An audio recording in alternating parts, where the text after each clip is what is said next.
اعوذ باللہ من الشیطان الرجیم بسم اللہ الرحمن الرحیم من کفر باللہ من بعد ایمانہ الا من اکرہ وقلبہ مطمئن بالایمان ولكن من شرح بالكفر صدرا فعليهم غضب من الله ولهم عذاب عظيم ذلك بأنهم استحبوا الحياة الدنيا على الآخرة وأن الله لا يهدي القوم الكافرين أولئك الذين طبع الله على قلوبهم وسمعهم وأبصارهم وأولئك هم الغافلون لا جرم أنهم في الآخرة هم الخاسرون ثم إن ربك للذين هاجروا من بعد ما فتنوا ثم جاهدوا وصبروا إن ربك من بعدها لغفور رحيم یوم تأتی کل نفس تجادل عن نفسها وتوفى كل نفس ما عملت وهم لا يظلمون وضرب الله مثلا قرية كانت آمنة مطمئنة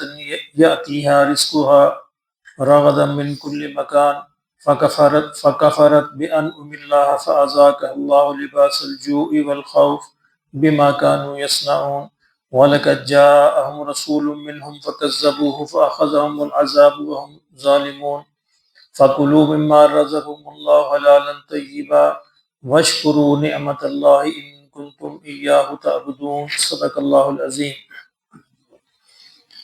فرمایا من کفر باللہ، جس نے اللہ کا کفر کیا، انکار کیا، من بعد ایمانہ، ایمان لانے کے بعد، الا من اکرہ، سوائے اس کے کہ جس کو مجبور کر دیا جائے، وقلبہ مطمئن بالایمان، جبکہ اس کا دل اطمینان ایمان سے بھرا ہوا تھا، ایمان پر مطمئن تھا۔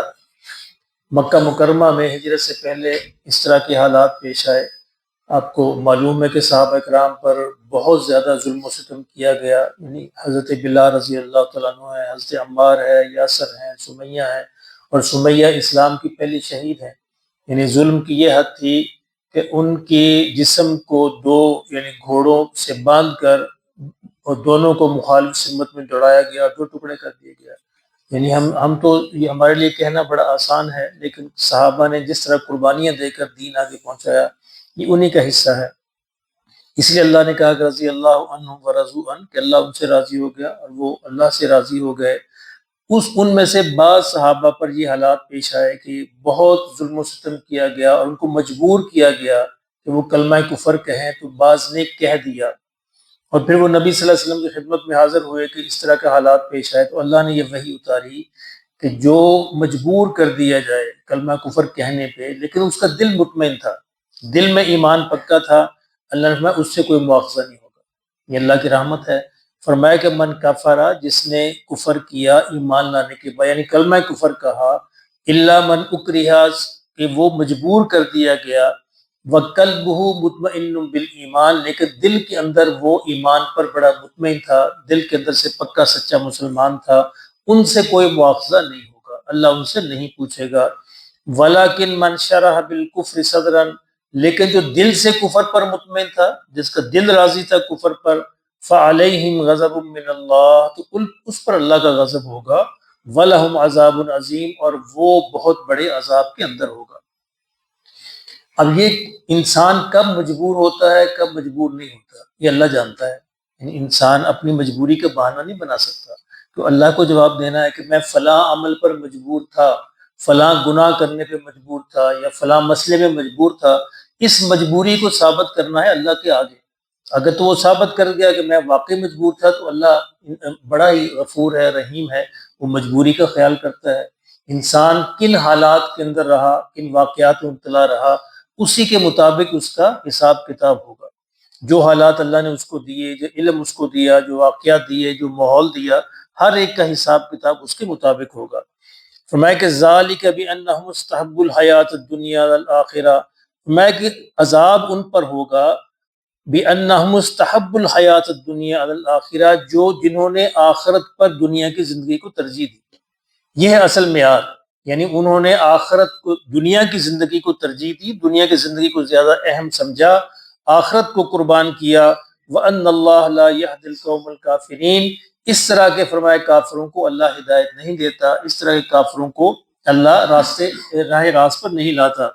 أُولَٰئِكَ الَّذِينَ طَبَعَ اللَّهُ عَلَىٰ قُلُوبِهِمْ وَسَمْعِهِمْ وَأَبْصَارِهِمْ، یہ وہ لوگ ہیں جن کے دلوں پر، کانوں پر، آنکھوں پر پھر اللہ مہر لگا دیتا ہے۔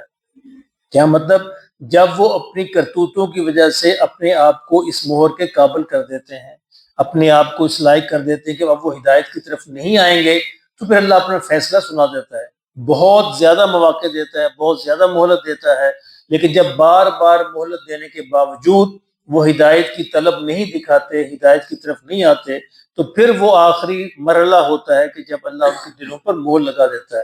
یعنی یہ اللہ کا قانون ہے کہ اللہ پورا موقع دیتا ہے، پوری مہلت دیتا ہے، پورے چانس دیتا ہے اور پورے حالات فراہم کرتا ہے۔ اس کے باوجود بھی کوئی شخص اگر نہ آنا چاہے تو پھر اس کے دلوں پر مہر لگتی ہے۔ وَأُولَٰئِكَ هُمُ الْغَافِلُونَ، اور وہ پھر غافلوں میں شمار ہوگا۔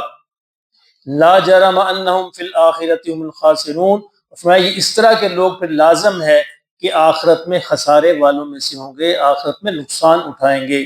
ثم ان ربک للذین ہاجروا من بعد ما فتنوا، فرمایا پھر اس طرح کے لوگ بھی ہیں کہ جنہوں نے ہجرت کی اور ہجرت کے بعد وہ آزمائے گئے، فتنے کے اندر مبتلا کیے گئے۔ ثم جاہدوا وصبروا، پھر انہوں نے ثابت قدمی دکھائی۔ یہ حضرت اصل میں جو ہجرت حبشہ ہوئی تھی، جو مسلمان حبشہ تشریف لے گئے تھے ہجرت کر کے، وہاں جا کر پھر ان پر بڑی آزمائش آئی، مکہ والوں نے ان کا پیچھا کیا، ان کو واپس لانے کی کوشش کی، تو یہ ایک اور بڑی آزمائش تھی۔ اللہ نے کہا کہ وہ ہجرت کی، ہجرت کے بعد پھر اللہ نے ان کو آزمایا، لیکن وہ ثابت قدم رہے۔ ما ان ربک من بعدها لغفور الرحیم، تو تمہارا رب ان کے لیے بڑا ہی غفور اور رحیم ہے، ان پر بڑا ہی رحم کرے گا، بڑی ہی مغفرت کا معاملہ ان کے ساتھ کرے گا، چونکہ وہ ہجرت کے بعد بھی آزمائے گئے، ہجرت کے بعد بھی ستایا گیا ان کو، لیکن وہ ثابت قدم رہے۔ یوم تأتی کل نفس تجادل عن نفسها، فرمایا اس دن یعنی قیامت کے دن، جس دن ہر شخص اپنی مدافعت کرتے ہوئے اپنے حق میں بولتا ہوا آئے گا، یعنی ہر شخص اپنے آپ کو معصوم ثابت کرتا ہوا آئے گا اور ہر شخص اپنے آپ کو نیک ثابت کرتا ہوا آئے گا، کہے گا۔ اللہ نے فرمایا کہ اسے کہنے سے کچھ نہیں ہوگا۔ وَتُوَفَّى كُلُّ نَفْسٍ مَّا عَمِلَتْ، ہر شخص کو پورا پورا بدلہ دیا جائے گا جو اس نے کیا۔ ان کی زبانیں جو مرضی کہتی رہیں، لیکن ان کے اعمال وہاں پہ موجود ہوں گے۔ وَهُمْ لَا يُظْلَمُونَ، اور ان پر کسی قسم کا کوئی ظلم نہیں کیا جائے گا۔ وَضَرَبَ اللَّهُ مَثَلًا قَرْيَةً كَانَتْ آمِنَةً مُطْمَئِنَّةً، فرمایا کہ اے مکہ والو اگر تمہیں سمجھ نہیں آتی تو اللہ تمہیں پھر ایک اور مثال بیان فرماتے ہیں۔ مثلاً قریۃً، ایک بستی کی مثال، کانت آمنۃ مطمئنہ، جو بڑی ہی فراغت کی مطمئن زندگی بسر کر رہے تھے۔ کوئی بستی تھی، کوئی پرانے زمانے میں، جس کے لوگوں کو اللہ نے بڑی فراغت نصیب فرما رکھی تھی، بڑے مطمئن زندگی بسر کر رہے تھے۔ یاتیھا رزقھا رغدا من کل مکان، اور ہر طرف سے اللہ نے فراغت کے ساتھ ان کو رزق فراہم کر رکھا تھا، رزق بھی آسان تھا، ہر طرف سے آ رہا تھا، اور بار فراغت تھا، کھلا تھا، اور مطمئن زندگی تھی ان کی۔ تو کیا کیا انہوں نے؟ فکفرت بانعم اللہ، اللہ کی نعمتوں کی ناشکری کی۔ اللہ کی نعمت یہی ہوتا ہے، یہ بہت بڑا امتحان ہوتا ہے، یعنی جب بندے کو فراغت ملتی ہے، آسانی ملتی ہے، تو انسان یہ سمجھنے لگتا ہے کہ شاید میری اپنی محنت کا نتیجہ ہے، شاید میری اپنی صلاحیتوں کا نتیجہ ہے، اور وہ پھر ناشکری کر بیٹھتا ہے۔ تو وہ ہے کہ دیکھو اس بستی والوں نے بھی اللہ کی ناشکری کی، اللہ کی نعمتوں کی ناشکری کی۔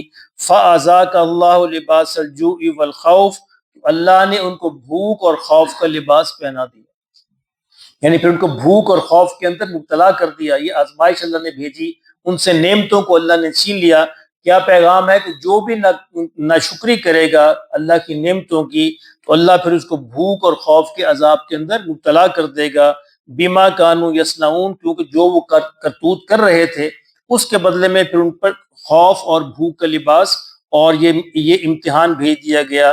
وَلَقَدْ جَاءَهُمْ رَسُولٌ مِّنْهُمْ، اور پھر اللہ نے ان کے پاس رسول بھی بھیجا، یعنی یہ ایسی ایک بستی ہے جو مکہ والے جانتے تھے، اسے اس کا نام نہیں لیا گیا، تو ان کی مثال دے کے سمجھایا گیا کہ دیکھو تمہارا انجام بھی وہی ہوگا۔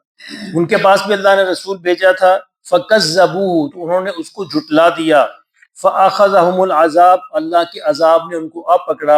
وَهُمْ ظَالِمُونَ، اس حالت میں کہ وہ ظلم کر رہے تھے، اللہ کی ناشکری کر رہے تھے۔ تو اے مکہ والو، یا بعد میں آنے والے جتنے بھی لوگ ہیں، جو بھی ایسا رویہ اختیار کرے گا اس کا ساتھ بھی یہی کچھ ہوگا۔